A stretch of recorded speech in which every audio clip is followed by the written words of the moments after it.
Hola, el tema que vamos a tratar es procedimientos ante la administración tributaria. Vamos a ver aspectos generales de esos procedimientos y también nos vamos a enfocar en este video en el procedimiento sancionador. Como nos lo indican los artículos 117 a 119 del Reglamento de Procedimiento Tributario, el control tributario se divide en extensivo e intensivo. El extensivo busca el cumplimiento tributario tanto en deberes formales como el extensivo material, el cual se realiza por medio de las comprobaciones abreviadas o comprobación formal. Ambas llevan a lo que llamamos liquidaciones previas. El control tributario extensivo también realiza un plan anual a cargo de la Dirección de Control Tributario Extensivo. Por su parte, el control tributario intensivo lo que realiza es un plan de fiscalización. Este plan de fiscalización establece los parámetros generales, establece como el perfil de los contribuyentes que ese año se van a fiscalizar o se va a realizar una fiscalización. También el control tributario intensivo está a cargo de las liquidaciones definitivas. En otra presentación vamos a ver la diferencia entre una liquidación previa y una liquidación definitiva.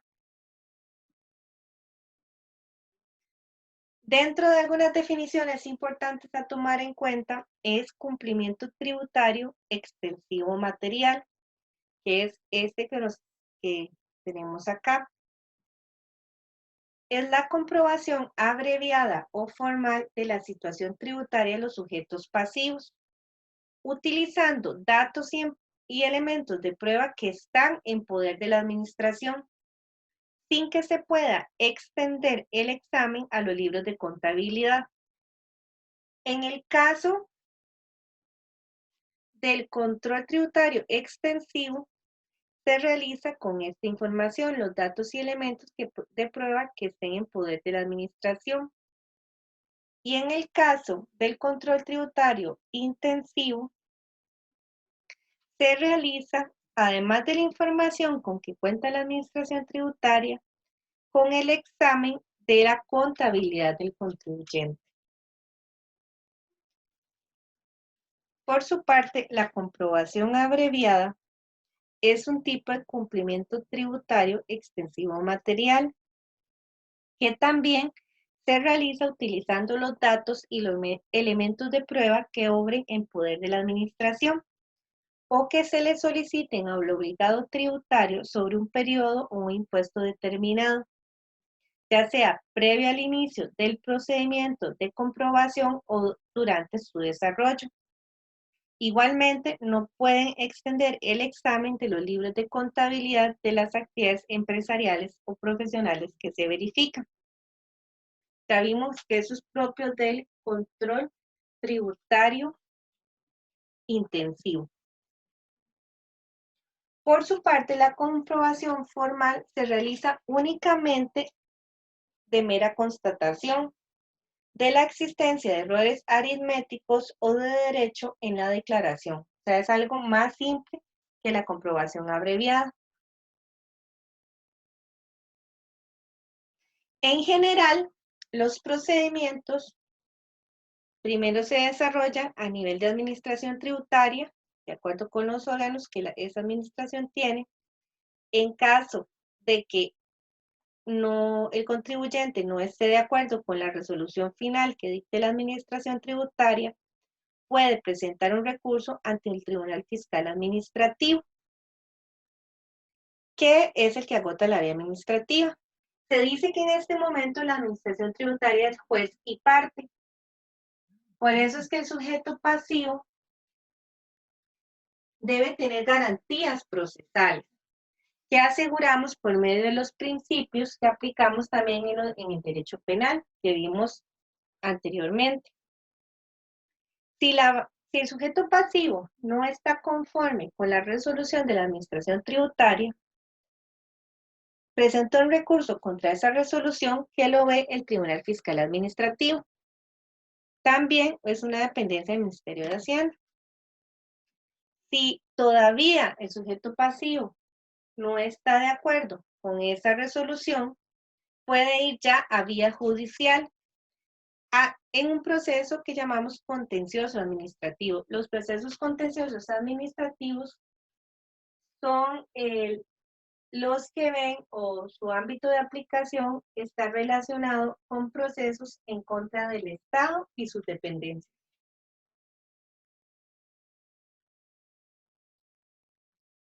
En todo proceso, tanto administrativo como judicial, la notificación tiene ciertos requisitos. El artículo 90 del Reglamento de Procedimientos Tributarios nos indica que todo acto administrativo que afecte derechos o intereses de las partes o de un tercero debe ser debidamente notificado al afectado para garantizar un debido proceso. ¿Cuáles son los medios que establece el Código de Normas y Procedimientos Tributarios y el Reglamento de Procedimientos Tributarios por los cuales podemos hacer una notificación? Primero sería el domicilio fiscal, que recordemos es el domicilio que la persona estableció para recibir notificaciones relacionadas con su situación fiscal, su situación tributaria. Ese domicilio fiscal, la persona lo indicó en la Dirección General de Tributación cuando se inscribió. En este momento se hace por medio de la plataforma ATV. También podemos notificar por medio de correo electrónico o medios electrónicos similares si la persona lo señaló en la administración tributaria. El buzón electrónico que tiene la persona en la administración tributaria también se puede notificar ahí. Si no existe otro medio por el cual notificar al sujeto pasivo, se puede notificar por medio de edicto. Por supuesto, la administración tributaria tiene que comprobar que no hubo otro medio por el cual notificar a la persona.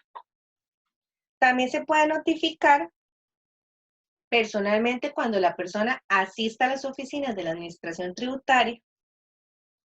Y finalmente podemos notificar por medio de correspondencia. Todos estos medios tienen que tener una característica. Se debe poder comprobar que la persona recibió la notificación.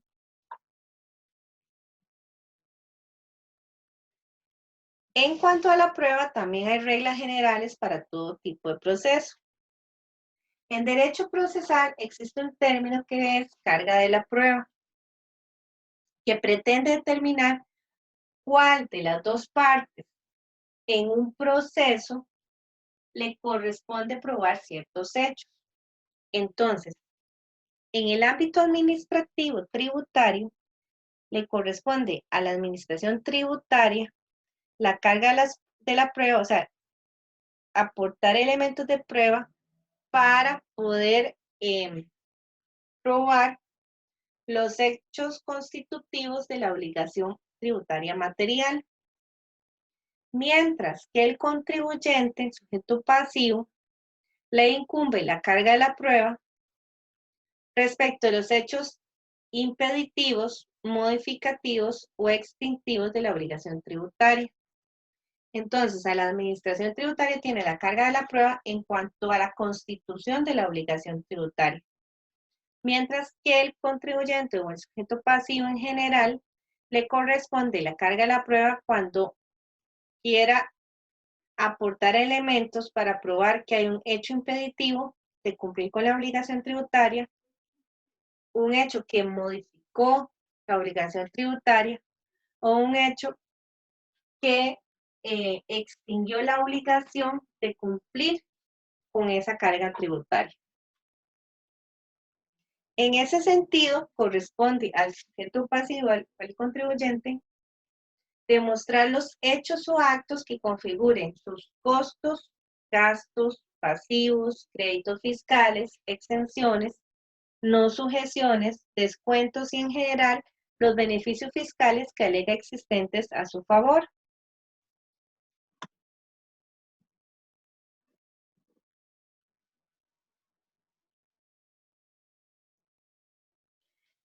En derecho tributario se puede invocar cualquier medio de prueba admitido por el derecho civil, excepto la confesión de funcionarios y empleados públicos.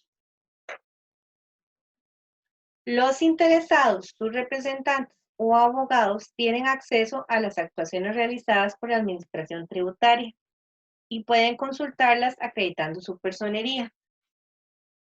Este es otro ejemplo del debido proceso a favor del contribuyente, tener acceso al expediente para poder revisar todas las actuaciones de la Administración Tributaria y poder eventualmente presentar prueba o argumentos a su favor.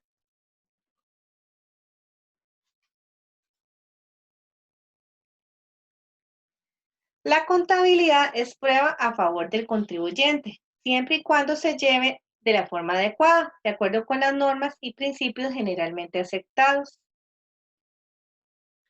Las medidas cautelares en el derecho procesal son cualquier medida que se toma para evitar que haya una actividad, un hecho, una situación que puedan entorpecer la debida realización del proceso o que puedan perjudicar la satisfacción del objeto del proceso de la persona que lo gana.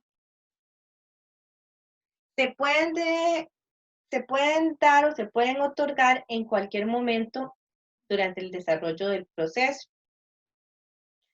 Debe solicitarse a un juez. No puede, la medida cautelar no puede ser decretada por la Administración Tributaria por esa condición de juez y parte. Y esa solicitud debe ser justificada como cualquier acto administrativo, de acuerdo con el principio de legalidad. Ejemplos de medidas cautelares: inspección de locales para eventualmente recabar información, secuestro de bienes o de información previsiblemente pertinente para efectos tributarios, embargo de los bienes del sujeto fiscalizado. El embargo de los bienes es para que el sujeto no los traspase, no los distraiga y eventualmente si la administración determina que debe pagar un monto, pueda tener bienes que embargar para satisfacer o para poder pagar ese monto. Las medidas cautelares están desarrolladas en el 136 del Reglamento de Procedimientos Tributarios, pero también en los artículos 104 a 106, 112 y 114 del Código Tributario, lo que conocemos como Código de Normas y Procedimientos Tributarios.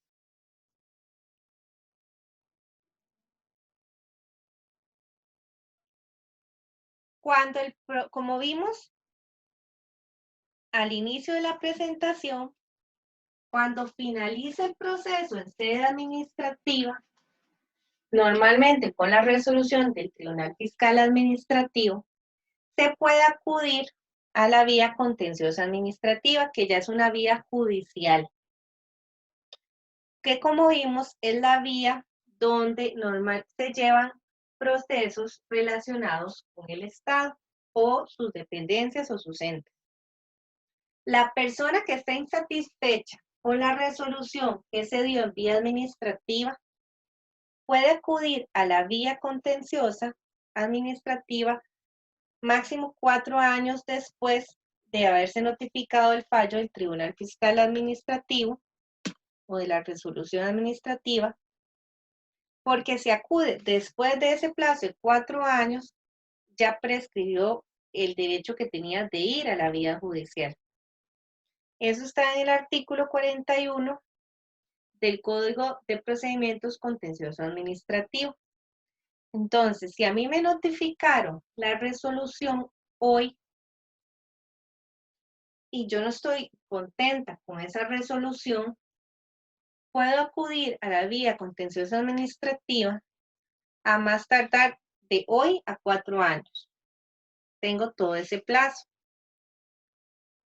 Si el fallo del Tribunal Fiscal Administrativo no es favorable a la administración, la administración puede presentar un recurso de lesividad. No se requiere agotar la vía administrativa para acudir al contencioso administrativo.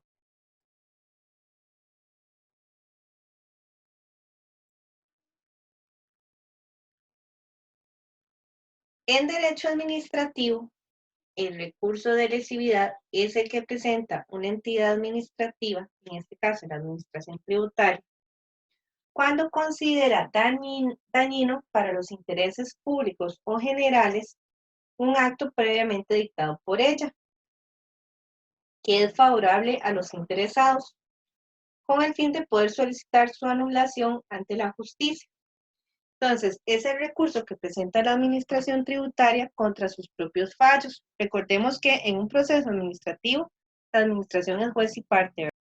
Desde hace varios años, no se requiere agotar la vía administrativa para acudir al Tribunal Contencioso Administrativo. Antes se le pedía al contribuyente o al administrado en general pasar por todas las etapas del proceso administrativo para poder ir o para poder acudir al Tribunal Contencioso Administrativo, o sea, para poder acudir a la vía judicial. Sin embargo, eso ya hace muchos años se eliminó y ahora no es necesario agotarlo. ¿Qué significa esto? Que si la resolución de la administración tributaria no es del agrado del contribuyente, no es necesario que éste acuda al Tribunal Fiscal Administrativo. Puede ir directamente al Tribunal Contencioso Administrativo, a la vía contenciosa administrativa en sede judicial.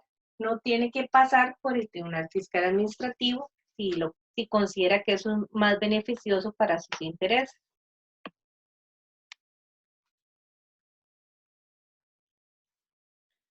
Otra de las funciones que tiene la administración tributaria, aparte de la función fiscalizadora, es la función de recaudación, que consiste, como su nombre lo indica, en recaudar el pago de todas las deudas tributarias de los obligados tributarios en cualquiera de sus etapas. Entonces tenemos una recaudación voluntaria que está a cargo del obligado tributario por los medios proporcionados por la administración tributaria y sin necesidad de que haya ningún requerimiento por parte de la administración. Tenemos la recaudación administrativa, que es cuando la administración tributaria efectúa un requerimiento de pago. Y finalmente tenemos una recaudación ejecutiva, que puede ser extrajudicial o judicial. ¿Por qué es importante esto? Porque cuando se miran los procesos en sede administrativa, tanto el sancionatorio como el determinativo, y la resolución final es en contra del obligado tributario y establece una suma a favor de la administración tributaria, lo que procede es la ejecución de esa resolución. Entonces entraríamos a esta etapa ejecutiva. Y esa ejecución, como vimos, se puede realizar extrajudicial o judicialmente. La etapa ejecutiva lo que pretende ya es hacer efectivo el pago de las deudas que tiene el obligado tributario. Entonces, si al finalizar el proceso se determina que Carolina le debe $1.000.000 a la administración tributaria y yo no lo pago, entonces ya la administración tributaria inicia el proceso de cobro.